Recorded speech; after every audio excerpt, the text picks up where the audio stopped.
ربنا آتنا فی الدنیا حسنۃ وفی الآخرہ حسنہ.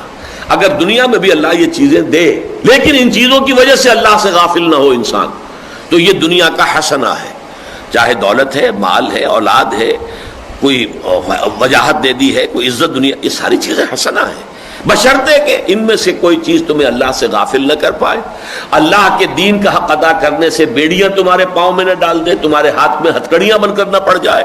تو اگر یہ ہو گیا تو یہ سب فتنہ ہے، متاع الغرور ہے، دھوکے کا سامان ہے، تمہاری ہلاکت کا سامان ہے. لیکن نہیں، اگر وہاں رکھتے ہو اسے اس کی اپنی اصل جگہ پر، اللہ کی محبت، اس کے رسول کی محبت، اس کے دین کی محبت، اور اس کے لیے تن من دھن قربان کرنے کا جذبہ برقرار رہے، تو ان میں سے ہر شے جو ہے وہ نعمت ہے.